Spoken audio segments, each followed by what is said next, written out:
sometimes you write something and you film it and you want to make sure it gets seen because that's what you had in mind, but you need someone else's opinion to go, I get why you want it to be there, but it doesn't necessarily need to be there. And your storytelling could be far better and at the pace it should be if you just take this out or you rearrange this.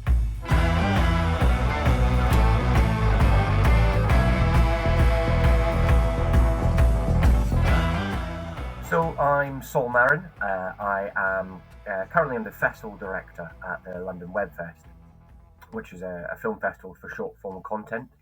And I can talk lots more about that. But I'm also originally I started as an actor, and then I moved on as well as acting to writing and producing and directing short form content. So that's a snapshot of all the little hats that I wear. Yeah, section by section. Yeah. All right. Do you, so when you were doing some, I don't know, producing, writing, or Mhm. acting, or directing, do you remember the trigger was like, oh, this is it. I want to do this for all my life. Yes. So I vividly remember being for the acting side being 15 years old, and I was the child in school that was loud and thought he was funny and probably obnoxious. But I went one day with my friend to a drama club after school, having had no interest, no want about acting at all. And when I got there, I realised, oh, this fits me so well. And from that day on, I used to want to be an astronomer years ago, study the stars, and but from that day on, I just knew that acting was what I wanted to do. And so I went to drama school here in London, and I've been here ever since. And then when it came to the writing and producing, I fell into that accidentally. I had produced and directed some theatre, mainly because friends of mine had asked me to act and direct. But my first writing job was somebody saying, "Look, if you've got something to write, we'll film it." And so I ran away, wrote as fast as I could, comedy sketches and just comedy work. And I loved making that and producing that so much that it just led to one thing to another to another. Great, great. So have you been to film school or not? No, not to film school. So to drama school, I went to for 1 year in Scotland and then 3 years to get my Bachelor of Arts down in London. But film school, no, it's learning on the job. It's I've worked in TV and film as an actor, and you without even realizing it, you're taking mental notes. Um, and then with short form content, with the web series and the short films I've made, and the sketches, it's just I taught myself. It was I want to make this. How do I learn? And fortunately, as time's gone on, when I first started, I'm 40 now, and in my early 20s there wasn't as much YouTube, there wasn't as many resources out there to just go, how do I edit, how do I use my DSLR. But fortunately that's just got easier and easier, and I've taught myself the skills including editing. I edit and color correct my own work, um, and I've learned that just by trial and error and pulling my hair out and long nights of trying to get one specific thing in your editor to work. So yeah, it's been a joy to learn, but it's just putting in all the hours to make sure, when you don't have all the budget, that you are as many team members as possible. Yeah, yeah, I can relate to that because you have to be polyvalent. You have to be multitasking. Yeah, You different stuff. And yeah, years ago, YouTube wasn't like this, and now it's like you have different tutorials.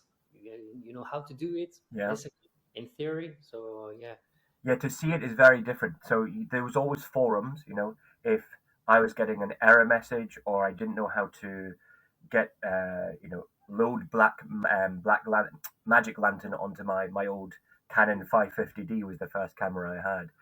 There was forums, but you'd have to try and scroll through them and try and find where your answer is. And now with YouTube, the visual of, oh, that's where I click, and and that's how I install it, and that's how I fix this error message. it just makes learning amazing. It just makes it so much faster. Yeah, definitely. Can you tell me about your last project, your film project? Yes, certainly. So I make my last film project is currently streaming on Reverie TV.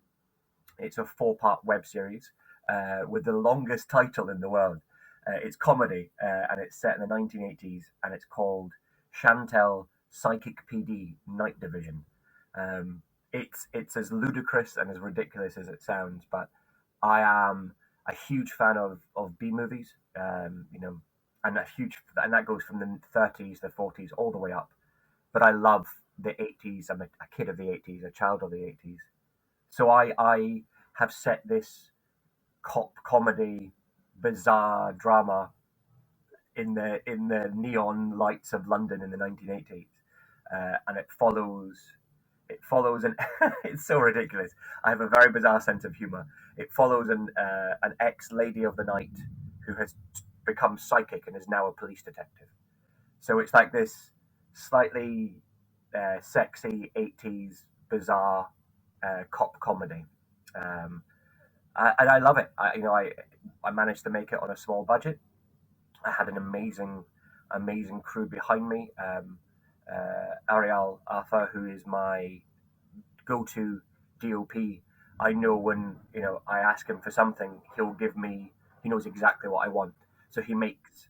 It's having crew members around you who fast track everything, who make this small budget. The production value is tenfold. But yeah, the people at Reverie TV are fantastic, and they loved it instantly. So they picked it up, and it's been on there for a few months now. Yeah, yeah, it's great to have a crew, a team, a cast, cast and crew Yeah, beyond you, so you can relate to them and pursue your goal and yeah, keep going. Yeah, yeah. I don't always, but a lot of the comedic work I do is on the bizarre side. It's not mainstream kind of. It's not for everyone. It's not BBC friendly.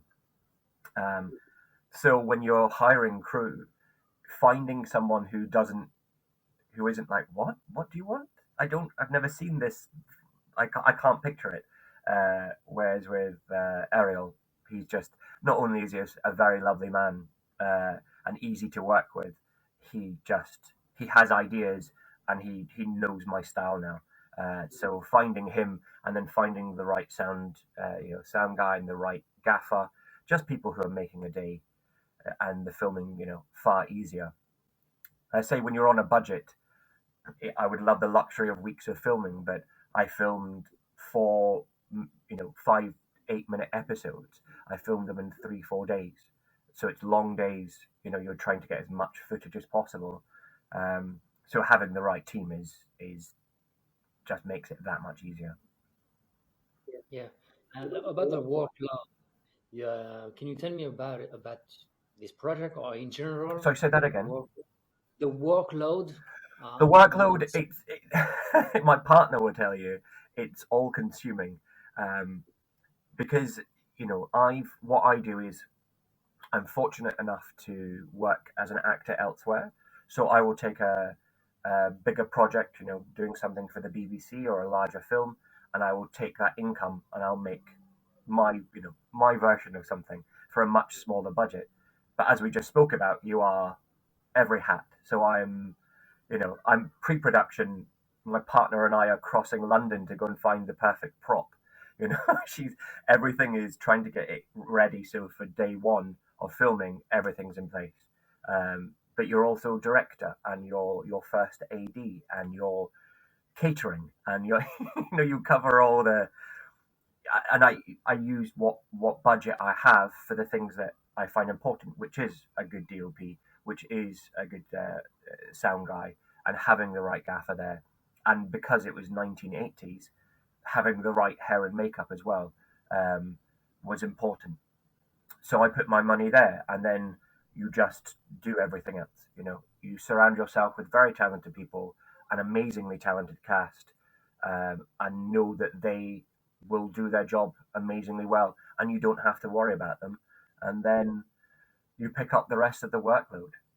But I love pre-production because it's so because I am sourcing props and I am, doing rewrites and I am, finding locations and I'm talking and going through storyboards with my DOP. Um, I love that preparation because on day one, everything that has been in my head for months and months suddenly is in front of you, and there's a well, I want a better word than pride, not pride, but like you feel a sense of achievement that you've had something in your head and you've created it. What it looks like in the edit is a completely different story, but, but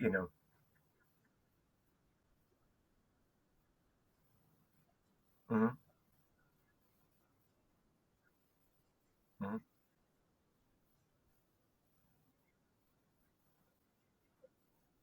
yeah,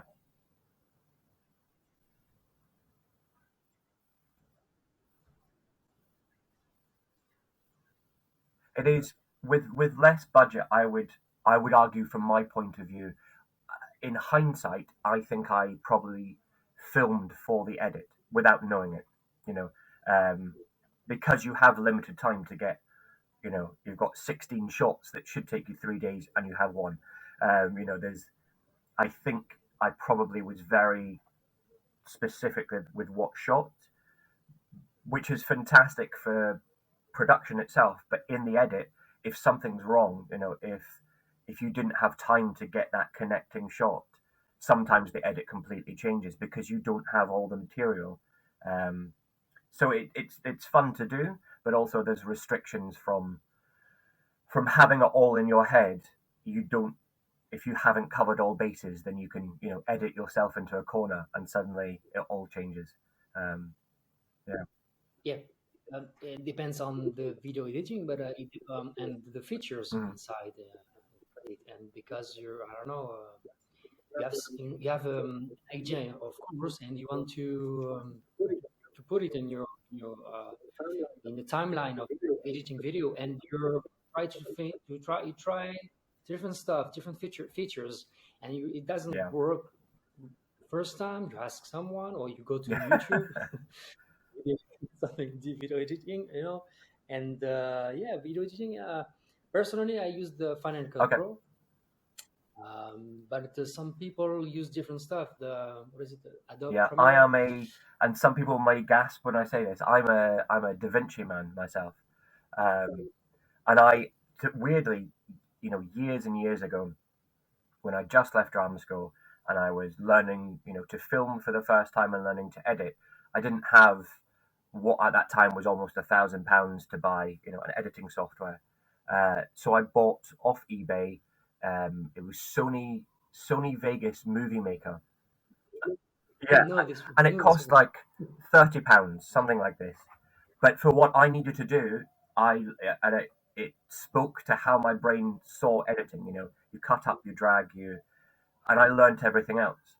And then when it came to wanting to do some special effects or some, just if I needed to pass my work on to somebody else, Sony doesn't allow for that. Even when I upgraded to, the pro version, if someone's using After Effects or someone's using, yeah, Yeah, I think it depends on the camera mm, as well, because in addition with the mm, camera, you use the video editing. It can change a little bit. It's yeah, yeah. subtle, But of you see it course. because you're Use so it's so close and you're so involved with it. You can see that difference. But when it came to Chantel, I I tried everything because I knew I would have to pass. There was a few shots I knew I was going to have to pass off to other people, and I tried everything I could. And also, I wanted to use Red Giant's some plugins for Red Giant, which you just couldn't do on Sony. And so I kind of, after tens, if not dozens of hours trying to make this work, trying to fit a round peg in a square hole, or I suddenly went, I'm going to have to learn a new editing program. I'm just going to have to, if I want to achieve what I want. So I did. I learned DaVinci, and I've left Sony behind. But I'm glad I've done it because now I'm DaVinci's second nature to me now. But the prospect of having to not only try and make something your own, make your web series, but also like, oh, I need to, if I want to ever see this in real life, I have to learn a whole new program. Um, and I have the paid version of DaVinci, but the free one is amazing. It's just amazing. The fact that you have that available to you as a new filmmaker is just fantastic. Yeah. And tell me about the process, about the light, the sound, or music as well. Music is one of my favorites because I I love retro synth is what it's called. Um, our kind of like synth wave. So there's this like almost 80s neon feel to it all. It's like the soundtrack to Escape from LA, or um, the soundtrack to Halloween. These kind of like 80s synth sounds, and it just creates this kind of, I don't know, feeling of underworld, which is great for the show that I did. Feeling of back streets of London and grittiness, and so that was a lot of fun to do and to work with people who again understood what I was after. They understood the tone of what I wanted. Um, when it came to lighting, honestly, quite limited. I had a lot of LED panels that I purchased over the years, and just a lot of red and blue gels. That was how to get that kind of 80s aesthetic. Um, and I hired a studio. It wasn't, like a small film studio where in one corner you have the set of the morgue, and in another corner, you have the set of the policeman's uh, headquarters, and we're just moving lights about, but the same lights are being used. And it's amazing how he made one room, one like medium-sized film studio, look like a multitude of different sets. And then when we needed to be outside, we just went to the back, and it looked like an old uh, like alleyway where someone had been killed. So we used that for the murder scene. So it was very sparing lighting and very sparing when it came to sets, because we didn't have time to Yeah, move all the time. of course, Um, of course. but that worked out very well. Uh, Yeah, you save time like this, a yeah. lot of time. Yeah, Unfortunately, it was the height of summer, and there wasn't very much air conditioning because we had to turn it off for the sound. okay, yeah, the sound. Yeah, yeah. Yeah. When you record the sound, yeah, So we tried and we tried, and the sound recordist was just like, Saul, I can hear it. Like I can, it's still. So the room just got hotter and hotter and hotter. And I can only put it down to people being dedicated to what they do, that they were willing to film, in what started as good conditions, but just got, fast filming in hot summer heat. Um, it's the low budget filmmaking way, I think. yeah, definitely. I remember when I was on set for my first short film, Mm, I the sound was like I didn't have the gig for that for the gear, yeah. and I was like, okay, I will do it post production, and I did it in the post synchronization. So we all record the voice of the crew of the Yeah, cast. yeah. Just the We do ADR. Yeah. like the and we put the all the intentions and intonation of everything Mm, like we're like in real set, yeah, yeah. like in the situation, and it was great experience. How were So the end results with that? Because they could be hit or the, miss with ADR. the sound is clean, Yeah. it's beautiful because you're in the studio and you record it like this. And the tricky part is like you have to be in the same mood Hmm. as the other day Yeah. when when you shot I've the scene. I've done so. The first Chantel is now, as I say, a web series, a four-part web series. It initially was a one-off short film, a proof of concept for crowdfunding, and actually because of that, a lot of the stuff I admire, like Garth Marenghi's Dark Place, which is an old um, uh, comedy from the late 90s, they dub over all the voices. It's meant to sound bad. And so I was like, well, this is perfect because I don't have to record sound on the day. And then we can go and do ADR. And if it doesn't fit, it looks better for what I want to do.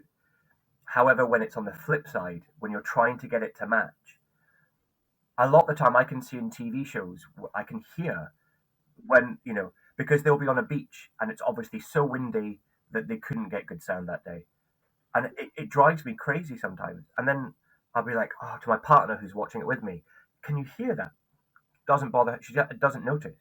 I think it may be like the filmmaking process, the editing, and the that your ear picks up the stuff that most people watching TV or films will never ever hear that. Um, Yeah, they don't have the, I don't know, maybe because we're in this yeah, industry, we notice the details, and they don't. and something's just a bit So too clean. The sound's too good all of a sudden, and it's because you're recording in a booth rather than on location, and trying to recreate that is some people do it very well, but it's a difficult art, a difficult task to do. Um, yeah, and it's something that I've had to do myself with one of the scenes in Chantal, the outdoor scene. When I looked at locations, it was like Monday morning and it was fine and there was no sound at all. And then when it came to filming on, I think it was a Saturday, we didn't realize that there was a warehouse behind us, behind this wall, and suddenly there was just a whole bunch of builders and people on like JCB trucks beeping, and I was like, we can't come back and film this. And the sound editor that I hired to help me with that it's amazing. Like he's incorporated. There's dogs barking instead, and there's the sound of the London Underground going, and he's hidden all of these workmen so well and made it part of the scene. And that's one skill I don't have, even to this day. Audio, I'm. It's such a skill set that I can't do. Like to edit good audio and I can remove some background noise if there's a hiss, and that's about it. That's as good as I get. yeah, yeah, of course, you have to outsource this kind of job. You can't do it all by Yeah. yourself. We wear so many hats, but this one you have to outsource Yeah. it. So, Yeah, you need definitely, with that job. You're always everything. You're always on it. Not to say that every other crew member isn't always working hard, but I've noticed with sound, especially in the edit, if your people say it all the time, if your visuals are a bit rubbish, like if it's not 4K and you're worried that it's not 4K, that's not the most important problem. Audio, if you have bad audio, people will just turn off. People will just um, yeah. I think the audio represents 50%. yeah. I think more or less, huh? Yeah, it's such an important factor, and to have someone on that job all the time, yeah, it's definitely putting money in certain job areas that you can't do yourself will save you, will save your life further down the line. Yeah. Tell me, what is your best experience on set or offset, maybe? Um, when it comes to filmmaking, do you mean? Yeah, sure. Oh, Or maybe you can talk about even for your film festival. Both. You can talk both. there's so much. That's such a hard question.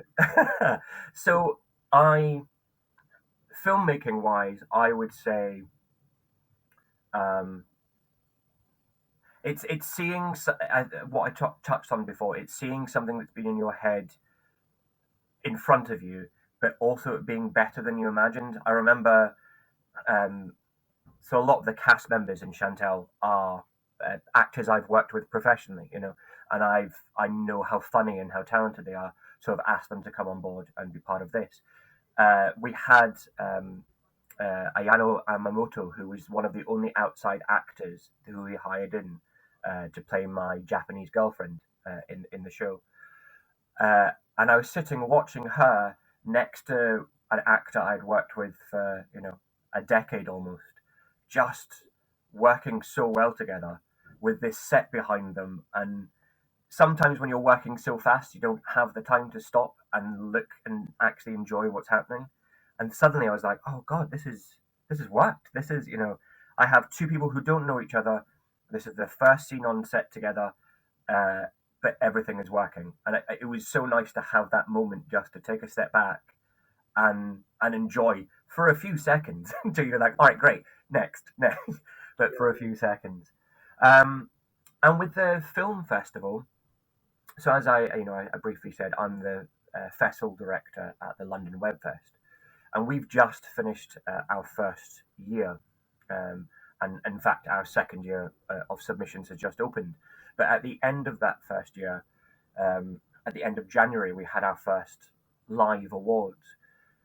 And it was so nice because we of COVID.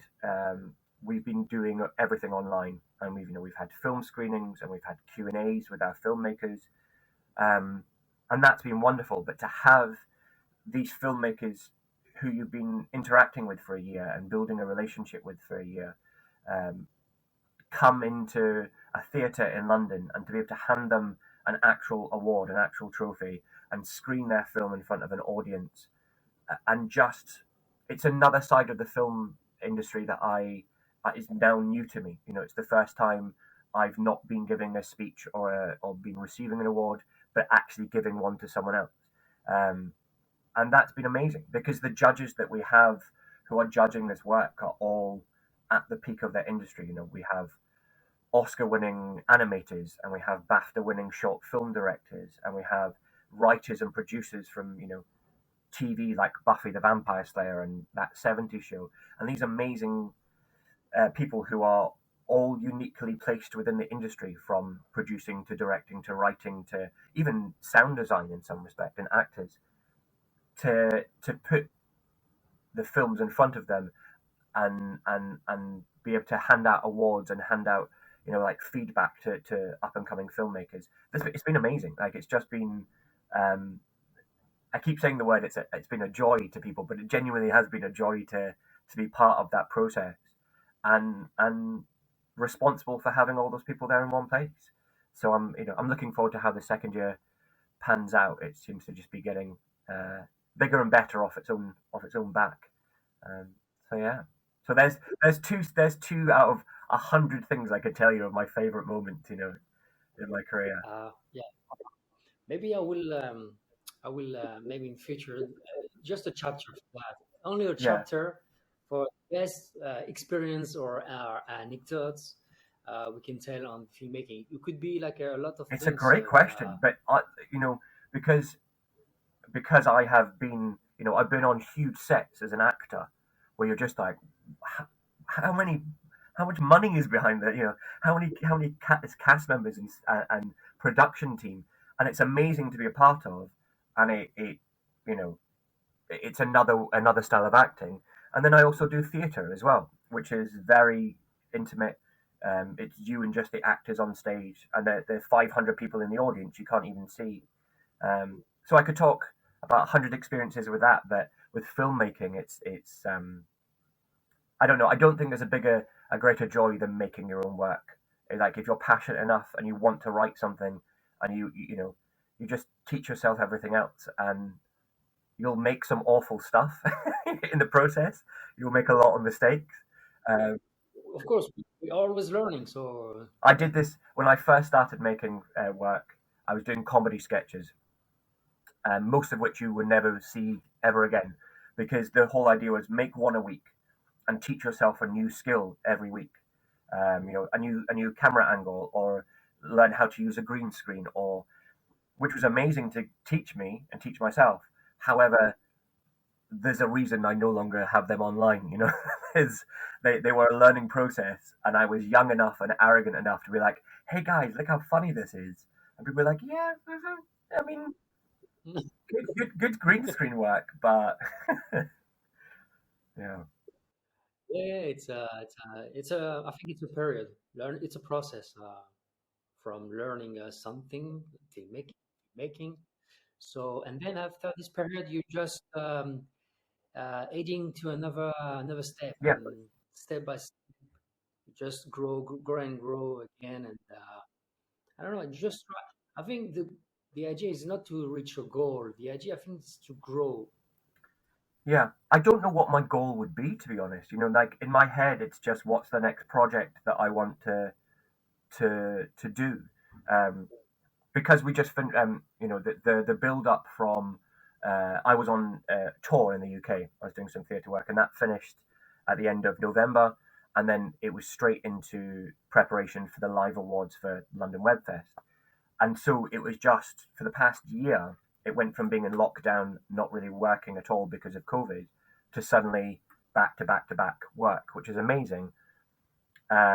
But the past few weeks, my partner was like, "So, what's your next film going to be?"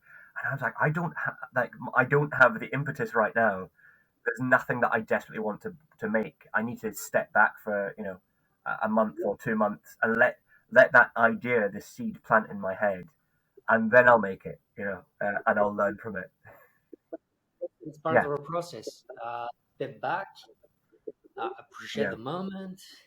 You travel. I don't know. You try different things, and then you have the idea for a project, so you can launch yourself, and a new project is exactly. here. But with the So goal, I don't think I don't.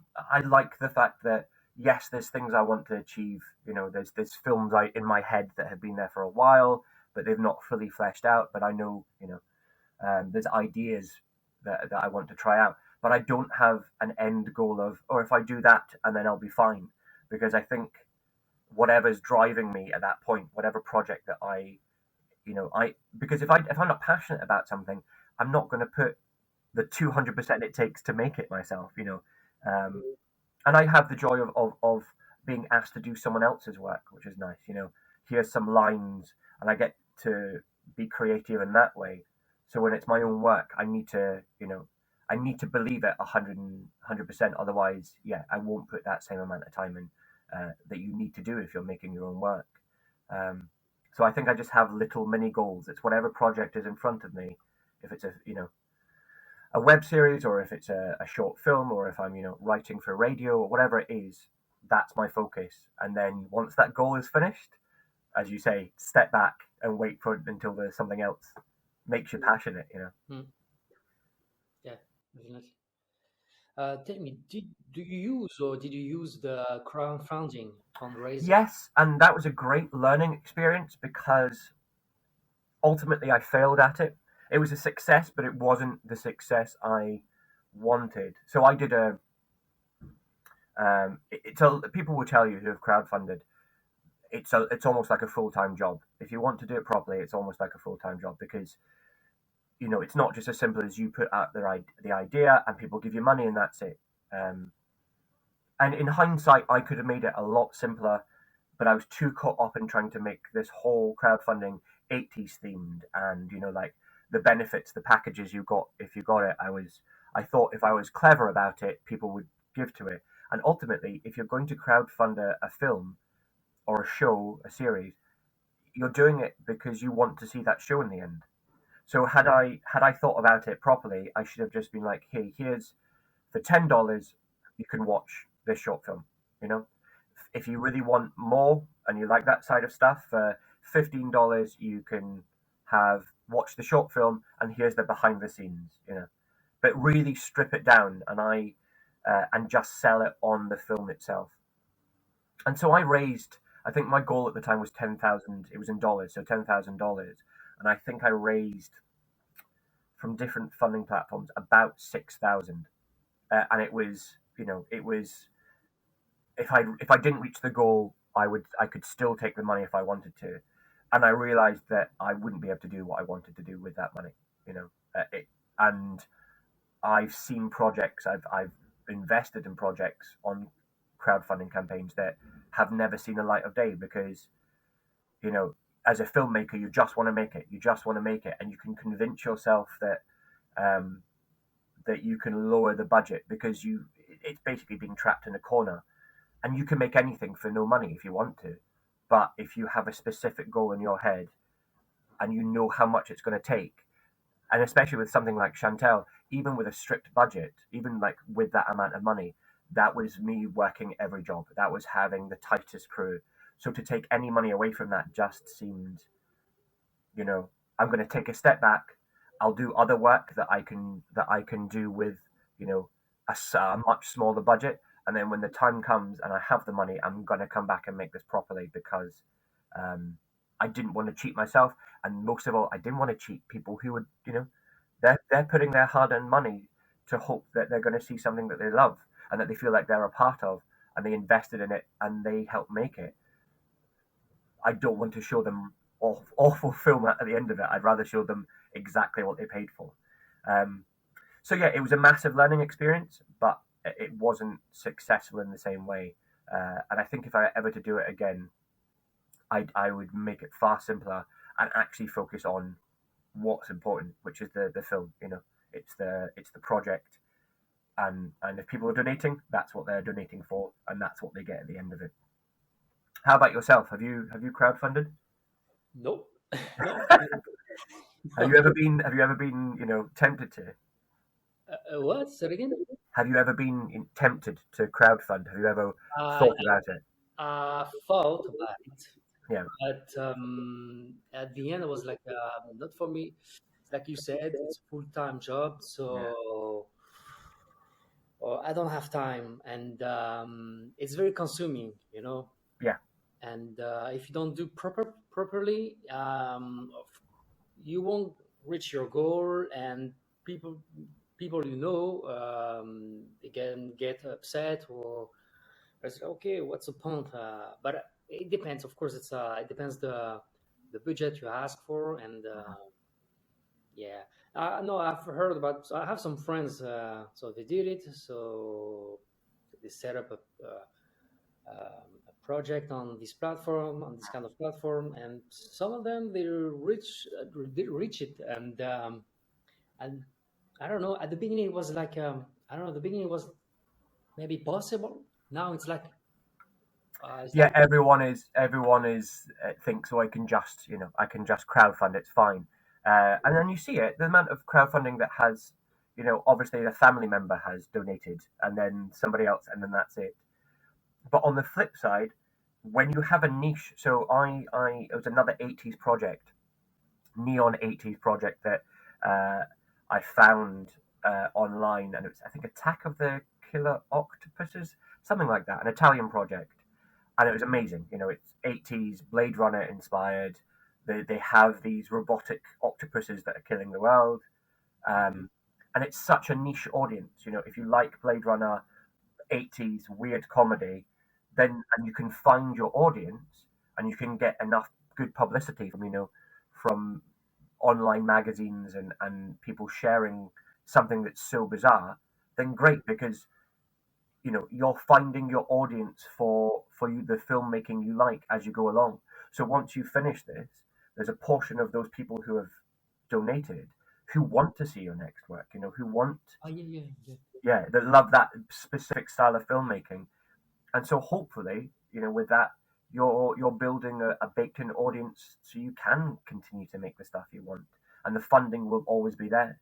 um, like your own private Netflix, people pay you to make the things they want they want you to make. So when it works, it works. I don't know if you noticed in the crowdfunding, if you ask for a short film, Hmm. it's difficult to continue. And if you ask for a web series and there's different season, different Yeah, episode, we have an audience. This audience watch the episodes and they ask more, more, yeah, and more, and you can do, and uh, it's legit to ask another crowdfunding. You yeah, know what I mean? yeah, because there's a genuine continuation.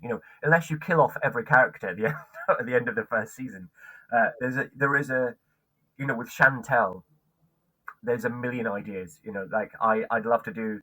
Currently, it's set in the 1980s, but I'd love to do Chantel in space, or a 1930s black and white horror, Universal version, monsters kind of version of it, with the same characters just transported into different Different time zones and different. universe, I different could do region. that for the rest of my life. It'd be amazing.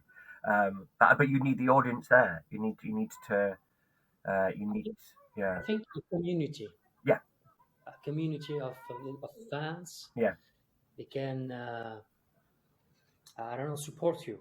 Yeah, You and know, this is where crowdfunding works, because if people have ownership of something, if they feel like they were part of the process and they helped get this made, then that ownership is, it's a, you've all done this together, so of course they want to support it and share it with people and be like, hey, have you seen this amazing thing? Because they're even if it's just a small part, they are part of making that happen and bringing this web series or this short film to the world. When it works, crowdfunding is amazing. Um, but yes, it has become saturated. It has become, there's so many people nowadays wanting to try it. Second. all right. My next questions, it's about technology. Mhm.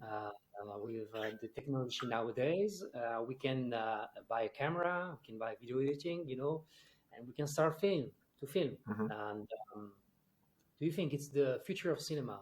It's good, it's bad, or I think when it comes to technology, anything that helps get a film made or a project made, it doesn't matter how you use it, that can't be a bad thing. Um, we've had films in the cinema now that have been just filmed on an iPhone. And they say that there's still amazing lenses attached to the front of the iPhone, that have been adapted, but you are you are filming on something that's been made in your hand. I watch a lot of kind of action sporting clips on YouTube. I like surfing weirdly as a pastime, and people are strapping GoPros to their boards. And back in the day when I was a kid and I wanted to watch a surf video, I'd get a VHS and it'd all be shot from the beach because there was no cameras that people didn't have the budget. And now you can cover any angle you want with something that you can buy, very cheaply. even with the drone? Yeah, amazing. Like the idea of getting a drone shot, even 10 years ago, getting up in a helicopter and paying, Yeah, and now even if it's awful footage, like I've seen it comes back to sound versus visuals. I've seen some amazing films that if I were to judge them off the first few seconds or the first few minutes because of what the visuals were like, I would have missed out. But in actual fact, it comes down to, and I'm sure every director, every producer, every writer's always said this, but storytelling is what will always win. Yes, visuals might keep you, might hook you in to begin with. It might be like, oh, this is a very attractive looking film, so therefore you have faith in it and you give it the time. But you can tell great stories with anything nowadays, with any kind of form of visual storytelling, and yeah. that amazes I me. think Yeah. it depends. The storytelling, of course, is the first thing to keep on mind. But I think it's the way you tell the story. He keep the audience hooked, and that's not easy. No, not That's not. not at all, not at all. I mean, again, when we talk about editing, I Yeah, if you're so close to a project, it's great that you've put in all that time, and it's great, but you can get too close, and you can't see what's actually real. I look of things I've edited a while back now, and I'm just like, why have I left that scene going on for so long? Like, why there should be a quick jump there, a quick cut. And it may have been at the time that I didn't have the right footage to edit into it. I can't remember. But sometimes you write something and you film it and you want to make sure it gets seen because that's what you had in mind. But you need someone else's opinion to go, I get why you want it to be there, but it doesn't necessarily need to be there. And your storytelling could be far better and at the pace it should be if you just take this out or you rearrange this. Um, but I think going back to your question, you having the ability to fail is amazing. The same with having free editing software, so you have the time to learn how to do something right and how to get over the error messages. The same with filmmaking. If you constantly have something in your hand that you can just press record, you're going to try new things. You're going to, like every film student ever, you're going to put the camera in the fridge and do an opening the fridge door shot. You're thinking it's the first time anyone's ever done it, and but having the accessibility to try that and fail and try and fail, I just don't think it can be a bad thing. You might, hopefully you learn faster and you get the bad filmmaking out of you quicker. Who knows? Mm. Yeah, yeah. You learn anytime. It could be anytime at any Yeah. age. So always learning, Mm. improving, and yeah, and to enjoy the process. I think. Yeah, I think in 10 years' time, filmmakers coming through are going to be even more astounding than because I see I've got lots of young family members who have iPads and who have and what they're able to do that's second nature to them. I remember when Windows Movie Maker came out, and I was like, oh my god, I can rearrange clips, and this is amazing. But I was late teens, early 20s when, when I learned how to do that. Uh, and now just editing software, editing for TikTok, editing for your Instagram, for Facebook, all this stuff is just second nature. Um, and I think people's skill levels and being able to do so much more and wear so many more hats. I can only see filmmaking becoming, you know, easier. Not easier, but like people have more skills over the next few years. Yeah, like you said, it's like a second nature. It's Yeah, obvious. We have it. It's the technology. It's everywhere, and you use it in your daily life. So it's more like it's a normal yeah, process to use it than 20 years ago. 20 years ago, it is. And it's so with talking about the film festival earlier on, when we started, I thought uh, we have a student film category. And when I was first an actor and I was in drama school, I'd go off and do student films, and some turn out very well, but others are, one man and his dog just trying to film the best he can on an old camcorder. So I think I had this bad, like, preconceived idea of what student film was, and then to see the student films that came in, and I'm just like, oh my, like, I'm stealing that idea. And like that camera angle is amazing. Like, how have you come up with that? And student filmmaking just in the past, 10, 15 years alone has just, I think having access to technology has meant that they're not, it used to be a first year film student would get given a camera and they're trying stuff out because it's the first time they've really got to go away with one. And now it's like they've been filming everything since they were 15, um, and it has improved the quality of student films immensely. Uh, I'm genuinely in awe of what young filmmakers can do nowadays. yeah, it was a breakthrough, I think, during the last 20 years, Yeah. and because we talk about how the students they uh, they show their amazing Mm. works. Can you make a comparison with the cinema, the current cinema nowadays? What do you think about the current cinema nowadays? It's it's it's strange because I've weirdly grown out of action movies, like Marvel movies and things, and a lot of cinema, especially during COVID times, the films that have brought in money for actual physical cinema buildings have been Marvel films. And I have nothing against them. They're beautifully made. They have amazing actors. The editing and the CGI are insanely good. The best that you possibly get. But I don't have much of an interest in something. I tend to watch a lot more story-driven, smaller pieces, and I think that's just a case of getting older as well. Of what moves me. The one kind of Marvel universe thing that I have watched recently was WandaVision. The TV show. Have you seen this? Not yet. It was good. It's one of the best bits of TV I've seen in a long time. And it becomes Marvel, it becomes action near the end. But the first few episodes, you would never know. You would never know. It's this beautiful story about one woman's grief and how she's dealing with it, but set with the backdrop of every episode. The first episode is 1960s, like black and white TV comedy, like the Dick Van Dyke Show.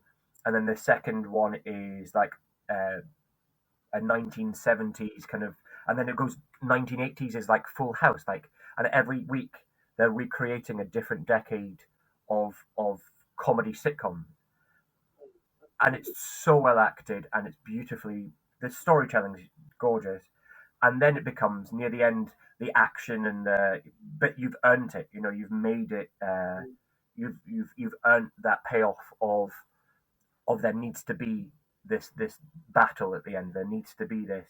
But genuinely, I keep telling everyone I know about it because it was huge when it came out. I think last year. Uh, but you need Disney Plus to have it, and so I specifically got Disney Plus so I could watch this one thing.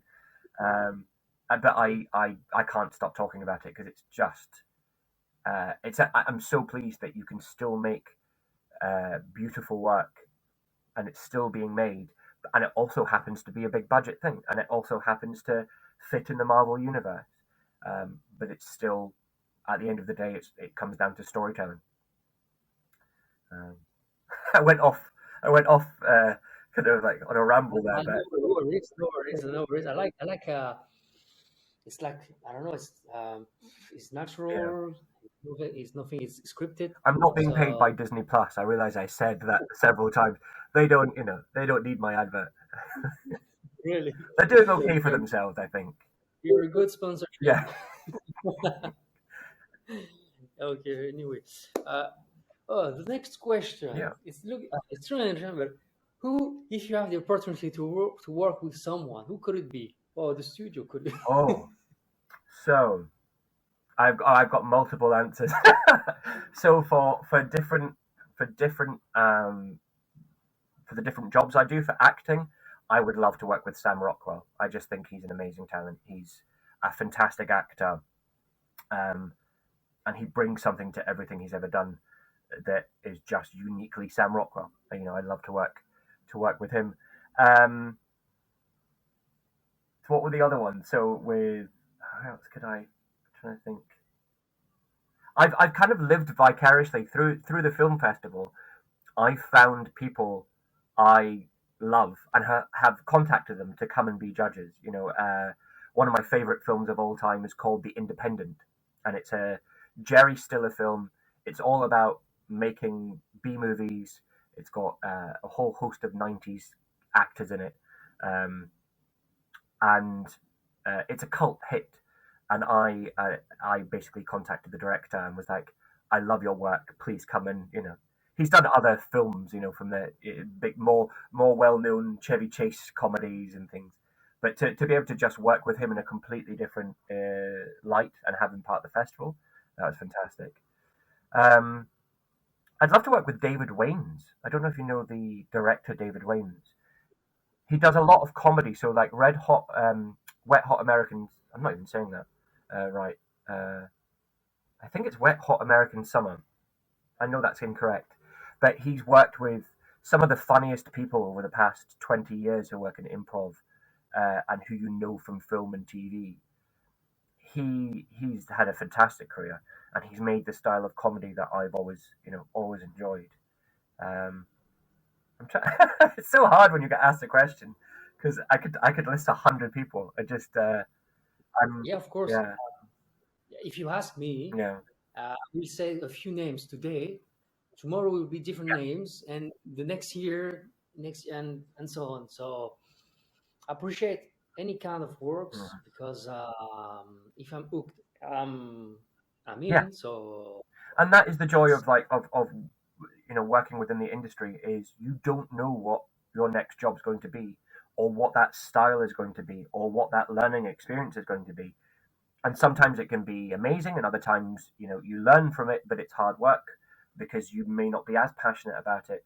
But every project is completely different, whether it's filming something in 3 days because there's no time, or whether it's I've done projects where you film one scene a day and you're waiting around for hours and hours because there's so much to set up, and there's so many other people are doing their job to make sure this is as beautiful as possible. And so you just to learn a new experience. um, I'd love to act in something with Aaron Sorkin. I'd love to, like The West Wing, or um, he did a great show that lasted one season called Studio 60 on the Sunset Strip. And it came out about the same time as 30 Rock did. And they were both shows about behind the scenes at, like Saturday Night Live kind of show. And 30 Rock continued, and Studio 60 got cancelled after one season. But I'd love to be on that show.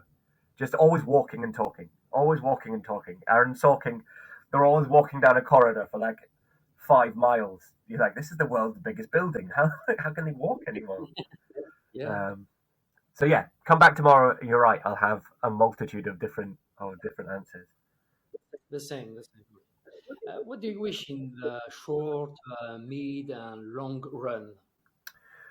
Um, Good questions. Short run, it's everything nowadays is very day to day. Especially, I keep mentioning the film festival, but it's with that everything's immediate because you're constantly talking to new people and you're trying to create content and a platform that attracts filmmakers and gives them the support they need.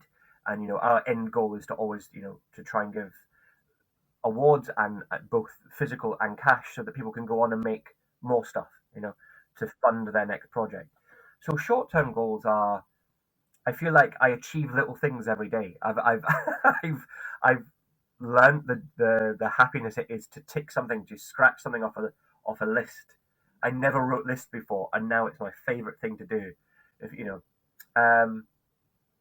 midterm goal is just to keep working at the same rate that I am. I think I've reached a level now where I'm happy with not always having to find new, you know, early career. You have a job, you're like, it's amazing, and then you could not work for 6 months. You're like, oh, okay.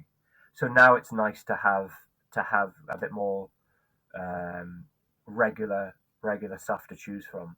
Um, Yeah, different. I don't know, different yeah, baskets, exactly. different, Yeah. um, Um, different. I don't know, different Yeah, sources. exactly. And Different. if you having that, so it's not always. I hear actors who work a lot often say they're not as passionate as they used to be, or they're not as. And I can understand why. If you're used to working all the time in one medium, then like anything, the human brain gets slightly okay. It just gets a bit used to it and Routine, like you said. routine exactly. Whereas if you're doing, if you're writing in one direction and you're producing or acting or directing or being part of something that's bigger than yourself, like a film festival, then you don't have time to get complacent and you don't have time to get bored, um, because every day is like it's another plate you're spinning and making sure that you're doing the best you can. Um, Long-term goals, we're talking about what projects are next and things like that. I Whilst I don't have something that I'm writing specifically right now, there are feature films that I want to make.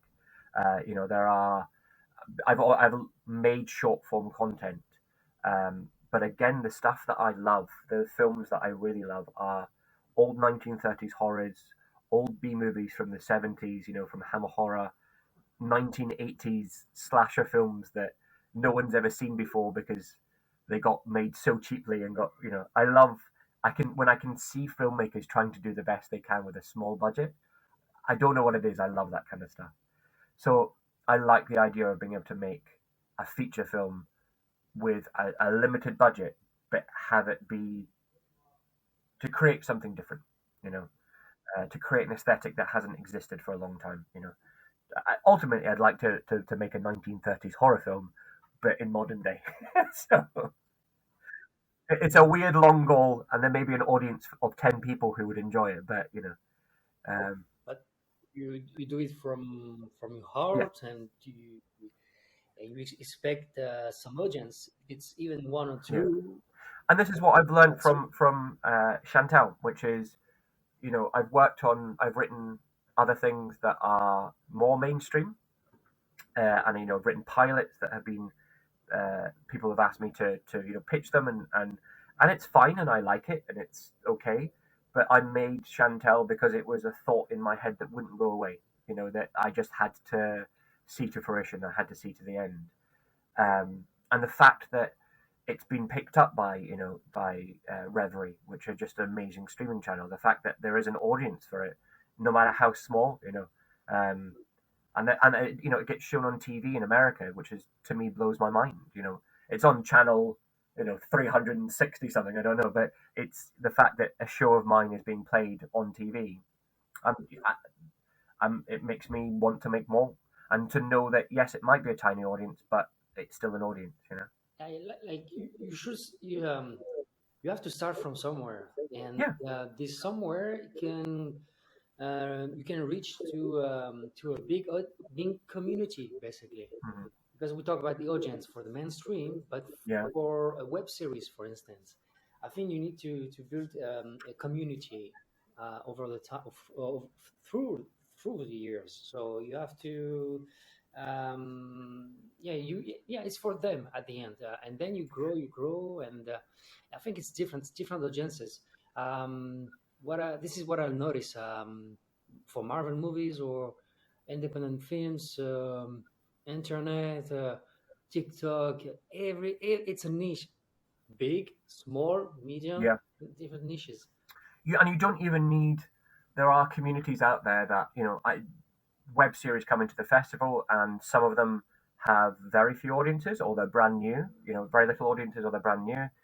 And some of them have been, they're on their third season, and they have viewerships that I think some smaller TV shows would kill to have. Like there's a million plus views on each of their episodes, and they have a community that loves it. Uh, but it also drives them. They can, as we talked about, fund the next thing, the next project off the back of what they're making. And I think ultimately that, for me, that's definitely a goal, which is to be able to to fund projects that fund other projects that because a lot of the stuff I like and a lot of stuff I make is aren't they do have a niche audience, and they are but if you have the right backers, if you have the right community, then what better thing than to make something for people who absolutely love what you do, rather than for everyone. Yeah, uh, that's the idea. Not to please everyone. yeah, You can't. It's too much. Like a big mountain, you know. You yeah, can't. Yeah, just a small, a small. I don't know, plane or mm, something. A small thing. So you have to. Yeah, little by little. Yeah, mm. A small hill. yes, yeah, exactly, exactly. The idea. Oh yeah. Do you have some tips for the newcomers in filmmaking? I think, yeah, we've talked about it already, which is just do it. Like, honestly, just we have, even if you everyone has a phone nowadays, and even if it's not the perfect resolution that you're after, doesn't matter. Like, you're going to, by just hitting record and trying stuff, you're going to learn. Um, and obviously, I come from the position that I write and produce and direct and act in everything I do. But that's not the case for everyone. Some people only want to produce, and some people only want to write. But I would.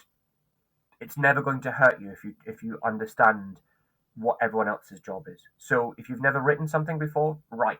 Just try it, and you can understand how hard it is to make something a good story, and to make it compelling, and to make it. If you've never edited something before, you can do it for free. So try it. Make your own little films, and you will learn what you love and what you hate, and you'll be drawn towards the things that makes you excited. Um, and also just getting your work out there. It's all right to fail. Like, genuinely, it's all right to fail.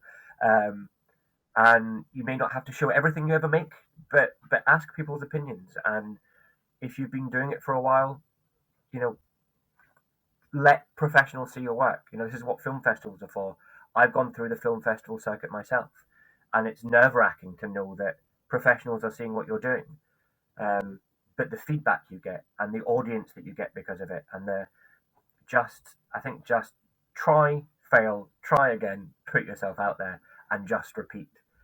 It's cliched. I think people have said it long before me, but it's what I've done, and I think it's a normal process for everyone. I think it's the echo. It's universal for that. Do it. You fall.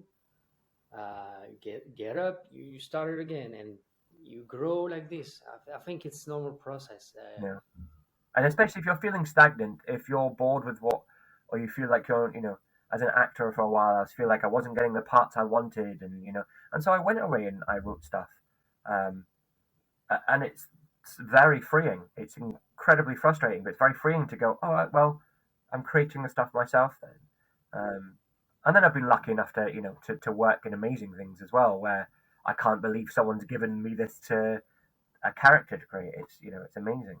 Um, but the goal is just always be excited by what you're doing. Is if you Yeah, can yeah. do that 50% of the time, then You're doing well. You're doing well.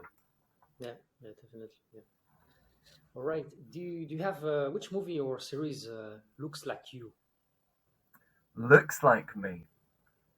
Ah, um, I love that question. That is, it's also incredibly hard. Um, 20 years ago, I would have said Scrubs because it's ludicrous comedy with just fantastic script writing. Um, but I think I've aged since then. And honestly, I'm trying to think. It's so weird. The amount of content I consume, the amount of shows I watch, and then you get asked a question, and my brain just blanks on everything. Of course, it's because I don't know. You watch some movies when you're a child, and then you are an adult now. You see differently now. Yeah. Perception. Oh yeah. My favorite film from when I was 16 now looks so. It used to be Dazed and Confused. I don't know if you know that film. Yeah, yeah, no, no. And I was obsessed with that film. I've seen it so many times, and I watched it again for the first time in years, and I was like, they just drive around. That's all they're doing. They're just driving around. Like suddenly, this thing that I thought was a masterpiece, and it's still well made, and the soundtracks, and you've got Ben Affleck in it. It's got a whole bunch of young, but as I've got older, it doesn't have a connection to me anymore. My goal is not to be cool and drive around in a car like it was when I was 16. Yeah, Um, we we no, I all, yeah we always grow. We're always yeah. growing, and we don't have the state of mind the same as we're teenagers. Mm. I would probably say the one that's most like me is the Twilight Zone. I don't know, the old 50s, 60s show. Series, right? It's Yeah, it's so sci-fi. good. And again, it goes back to my love of, if there was ever going to be old B movies that were mainstream Hollywood, that's what it is. And you have amazing actors like William Shatner is one of the episodes, and the first ever episode has, you recognize the backlot that they're using because it's the same one as Back to the Future. It's made in Hollywood, but with just incredible filmmakers. And how can you make a chilling tale that's incredibly well shot in half an hour, and then it went up, years later it was an hour long. But I think that speaks to me the most because it's they're shining a light on life and on people's opinions, and they're trying to say something about race, or about kind of like um, just persecution. Every episode has a point behind it, but it's written in a way that it's hidden in sci-fi, and it's hidden in horror, and um, You have to read between the lines. yeah, and it's just really it's what was happening in society at the time. In the 50s, there's a lot of kind of Cold War stuff, and there's a lot of fear of being nuclear bombed, and then in the 60s, there's a lot about race, and there's a lot about but instead of specific races, there's aliens coming, and they're being persecuted, and they're being you know. Uh, but I've seen that. I have it on DVD, and I've worn out the DVDs. It never gets old, and it's great storytelling. I keep repeating myself, but it's great storytelling. Um, yeah. So I'm glad I came up with an answer. I was like, as soon as I thought about it, I was like, of course it's that. But That's that's all right. So, yeah, of course, it depends, your your point of view for watching movies, and over the years you grow, and the perception is different, do you have and a film from when you were younger that you now look back on and go, why did I like that? there were yeah. It doesn't change. I don't know why, but I see it differently. Lethal Weapon. Lethal, The yeah, yeah. movies was like, oh, he's a cool dude, It was doing the stunts. It was a cop, like it was a cool cop, but it was with background story with his ex, with his wife, his Mm, dead wife. It yeah, was you don't understand when you're a child. yeah. There's parts of the story that you just gloss over because you know, they're You think jumping through explosions, yeah, and I'm sad being too because old for of this. his Yeah. wife. Okay, yeah, sure. And you just simplify when you're a child. And it was like, okay, he's a cool dude, and he can do whatever he wants, and wow. And of course, the action movies, Bruce Willis, Speed. Yeah. Schwarzenegger, stuff like this. And now it's different. Now it's different. I grow, of course, and like everybody. Now it's like the series HBO. It's called How to Make It in America. Oh no, I don't know that one. It was produced in 2010. Mm-hmm. Only 2 seasons. Very sad. Wow. It ended up. All the best So shows get cancelled so quickly. You're like, why?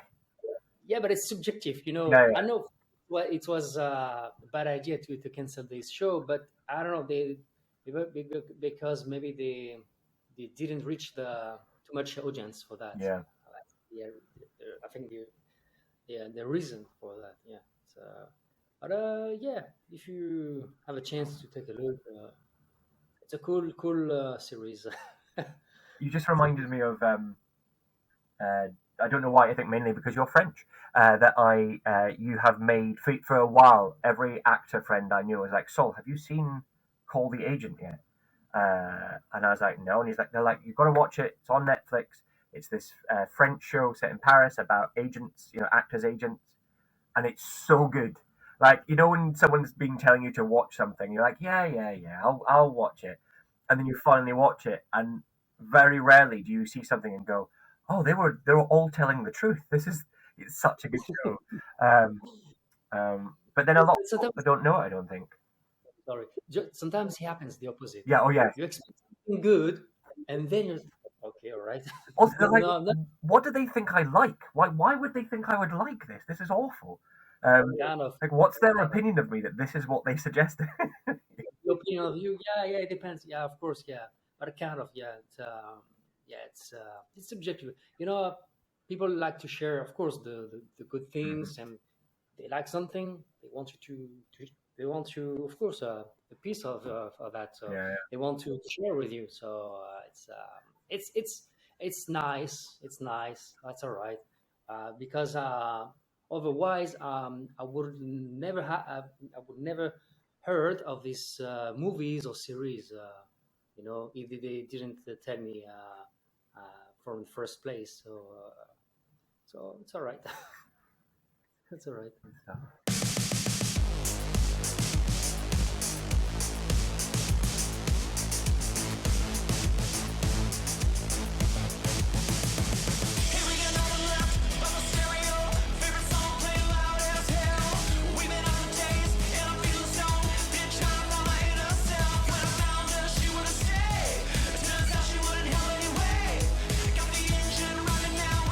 So, yeah, I'm as I said, I'm the festival director at London Web Fest, and it is the first year has just been amazing. It was set up to basically to get short form content out there and to make a platform where people who have made short films, who have made web series, animation, documentaries, everything, to get it seen by real working professionals. And as I said earlier on, we've had Joan Gratz is an Oscar-winning animator. Our newest judge is Chris Tashima, who is an Oscar-winning short filmmaker as well as an actor himself. We've had BAFTA-winning document. Like just basically knowing that the work you've done is going to get seen by people whose opinions matter to you, and also win awards for it as well. And so yeah, we've just started our second year, and the first year has been an absolute pleasure, and we're just building from there. We hold Q&As for our official selection, so you can come on and talk about your project, and it's just a way to connect international story makers, storytellers. And having done the festival circuit myself, it's really nice. You feel like every season, it feels like the new class. Like everyone, you go around the festival circuit, and it's like your classmates. You're like at New York Web Fest. You're like, oh, it's this web series again, and it's nice to be in that gang when all these web series and short films are doing well around the world. But yeah, if you have a short film, web series, any short form content really, we're on Film Freeway, and it's londonwebfest.co.uk is the best place to find us, and at London Webfest on Instagram if you want to keep up to date with the festival itself. Bye. you know what? Why not? If you're a lover of 80s and you're a lover of web series and a lover of something just slightly different, then you can catch Chantel's Psychic PD Night Division, full title, over at reverie.tv. There's all 4 episodes are up there. And yeah, let me know what you think if you watch it.